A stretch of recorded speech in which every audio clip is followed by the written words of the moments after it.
მოგესალმებით მეგობრებო. ქართული YouTube-ზე ბევრი სხვადასხვა კონტენტი იდება. ეს ძალიან კარგია და სასიამოვნო. დღეს მინდა განვიხილო საიჭრო კონტენტი და ვნახო აქვს თუ არა მას მეცნიერული საფუძველი, როგორც მისი ავტორი ამბობს. დღეს მინდა განვიხილო ვიდეოს სამყაროს 12 ფარული კანონი, რომელსაც თურმე არ გვასწავლიან. ვნახოთ რას არ გვასწავლიან და რატომ. თავიდანვე მინდა ვთქვა, რომ ნებისმიერი მეცნიერი და მკვლევარი ცდილობს დატოვოს საკუთარი სახელი ისეთ დიდ მოღვაწეთა შორის როგორიცაა აინშტაინი, კოპერნიკი, გალილეო და ასე შემდეგ. ამიტომ რამის ვინმესთვის დამალვა.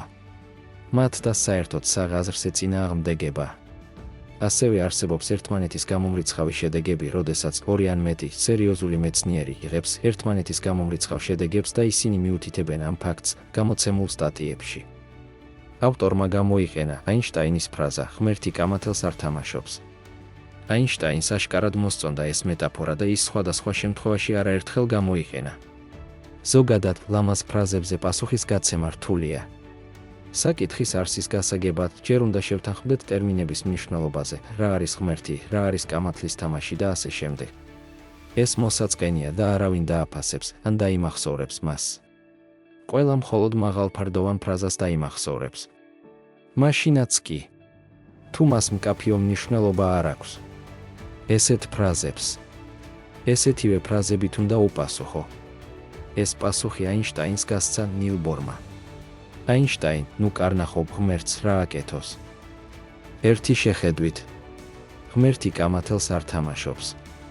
უნდა ნიშნავდეს, რომ ჩვენი სამყაროს აღმწერი კანონები შემთხვევითობა არაა და ჩვენი სამყარო დეტერმინისტულია. სინამდვილეში, საქმე ცოტა უფრო რთულადაა. აინშტაინმა დაწერა დისერტაცია „მოლეკულური ზომების ახალი განმარტება“. მოლეკულების ზომის განსაზღვრის შესახებ ბრაუნის მოძრაობის დაკვირვებით. მასში მან ააგო ბრაუნის მოძრაობის სტატისტიკურ-მათემატიკური მოდელი. ის ამ მოძრაობას უწესრიგოდ მიიჩნევდა, ხოლო ბრაუნის მოძრაობაში მყოფი ნაწილაკის კოორდინატი შემთხვევით ცვლადად მიაჩნდა. ეს ყველაფერი იმაზე მიუთითებს, რომ შემთხვევითობა თავად აინშტაინს არ აწუხებდა და ამ შემთხვევაში დასაშვებად მიაჩნდა ღმერთისგან კამათლის თამაში. ავტორმა ვიდეოში თქვა სრულიად აბსურდული წინადადება, რომელსაც უბრალოდ არ აქვს აზრი. წარმოიდგინეთ, რომ თქვენ ხართ გენიალური პიანისტი, მაგრამ არ იცით სად რომელი ფორტეპიანოს კლავიშია. თუ არ იცი სად რომელი კლავიშია, მაშინ პიანისტიც არა ხარ. ვიდეოში ასევე იყო ნახსენები, რომ მომავალი გავლენას ახდენს წარსულზე. ეს დაამტკიცა კვანტურმა ექსპერიმენტებმა. ხაზია გასასმელი იმაზე, რომ კვანტური ფიზიკა და კვანტური მექანიკა უმრავლეს შემთხვევაში შეუცნობელი და გაუგებარია. ახლა კი განვიხილოთ, შეუძლია თუ არა მომავალს გავლენა მოახდინოს წარსულზე. მაშინ ასე, რა არის მიზეზობრიობა? დავიწყოთ ცნობილი ფრაზით. კორელაცია არ არის მიზეზობრიობა. ზოგიერთი კორელაცია მიზეზობრიობა, მაგრამ არა ყველა. რა განსხვავებაა? მეცნიერები განსახილველად ორ მაგალითს გვთავაზობენ. ერთი ბარომეტრის ისარსა და ამინდს შორის კორელაციას გვთავაზობს, სწორედ ამიტომ შეგვიძლია ამინდის შესახებ ბარომეტრზე დახედვით გავიგოთ. თუმცა, არავინ თვლის, რომ ბარომეტრის ისარი ამინდს იწვევს.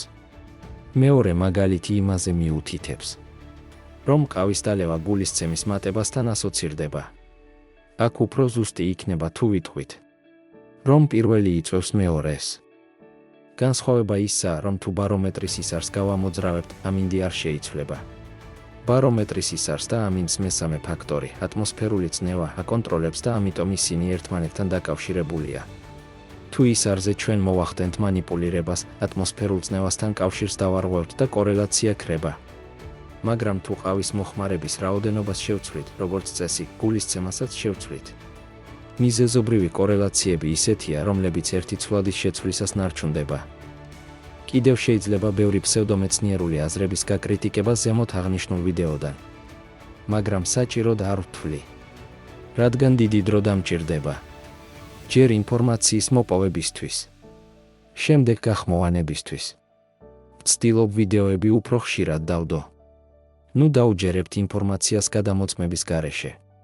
მით უმეტეს ფსევდო გურუ მასწავლებლებს. გამოიწერეთ ჩემი არხი და შევხვდებით შემდეგ ვიდეოში. კარგად ბრძანდებოდეთ.